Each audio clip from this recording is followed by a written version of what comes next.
ಪ್ರಯಾಗ್ರಾಜ್ನ ತ್ರಿವೇಣಿ ಸಂಗಮದ ನೀರಲ್ಲಿ ಹಾನಿಕಾರ ಬ್ಯಾಕ್ಟೀರಿಯಾಗಳಿವೆ ಅಂತ ಇದು ಸ್ನಾನ ಮಾಡಕ್ಕೂ ಕೂಡ ಯೋಗ್ಯ ಅಲ್ಲ ಅಂತ ವಾಯು ಮಾಲಿನ್ಯ ನಿಯಂತ್ರಣ ಮಂಡಳಿ ವರದಿಯನ್ನ ಯುಪಿ ಸರ್ಕಾರ ಇಡಿಯಟ್ ಅವ್ನು ಬಿಡ್ರಿ ಇವ್ನ ಯಾವನ ಸೆಡೆ ನನ್ ಮಗ.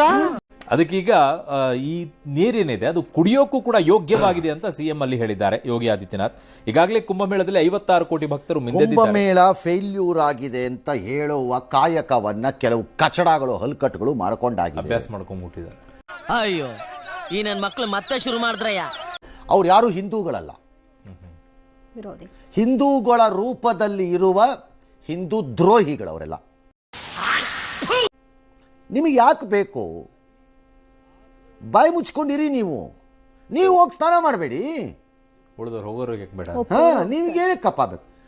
ಬಿಜೆಪಿಯನ್ನ ಬೈಯುವ ಆತುರದಲ್ಲಿ ಅದೇನ ಅಮ್ಮನ ಹೆಸರೇನು ಮಮತಾ ಬ್ಯಾನರ್ಜಿ, ಅವನು ಯಾರೋ ಅಖಿಲೇಶ್ ಯಾದವ್, ಈ ಮಮತಾ ಬ್ಯಾನರ್ಜಿ, ಅವನು ಯಾವನ SP ಇನ್ಯಾವನ 2 ಲೀಡ್ರು, ಇನ್ಯಾವನ 4 ಲೀಡರ್ಗಳು, ಇವೆಲ್ಲರಿಗೆ ಬಿಜೆಪಿನ ಬೈಯೋ ಆತುರದಲ್ಲಿ ಸದಾ ಕಾಲ ಹಿಂದೂಗಳನ್ನು ಬೈಯೋದು ಇದೇನ್ ಕರ್ಮ ಗುರು?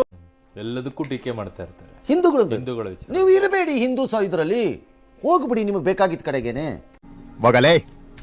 ಕನ್ವರ್ಟ್ ಹಾಕೊಂಡ್ಬಿಡಿ, ಆಗ್ಬಿಡಿ. ಯಾರು ಬೇಡ ಅಂದು ನಿಮ್ಮನ್ನ? ಬೆಸ್ಟ್ ಅದಾಗದೆ ಮಾಡೋ ಕೆಲಸನ ಆಗ್ಬಿಟ್ಟೆ ಮಾಡ್ಕೊಳ್ಳಿ. ನಮ್ಮನ್ನ ಯಾಕೆ ಬೈಬೇಕು? ನೀವು ಬಿಜೆಪಿ ಬೈಕಳಿ. ಇದೇನಾಗಿದೆ, ಬಿಜೆಪಿನ ಬೈಬೇಕು, ಯೋಗಿನ್ ಬೈಬೇಕು, ಕುಂಭಮೇಳನ ಅವ್ರ ಮೂಲಕ ಬೈಯಕ್ಕೆ ನಮ್ಮನ್ನು ಬೈತಾ ಹೋಗೋದು. ನೀನು ಯಾವನ ಹೇಳಕ್ಕೆ ಬಾಯಿ ಮುಚ್ಕೊಂಡು ಕೂತ್ಕೊಳ್ಬೇಕು. ಜನ ಹಿಂದೂಗಳು ತಾಳ್ಮೆಯಿಂದಿದ್ದೀರಿ, ತಪ್ಪದು. ತಾಳ್ಮೆಯಿಂದ ಕೂಡುದು ಇರಬಾರ್ದು.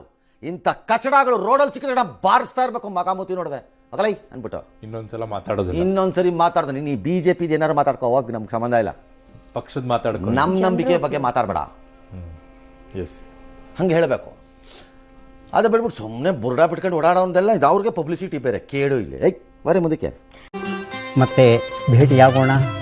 ನಮಸ್ಕಾರ.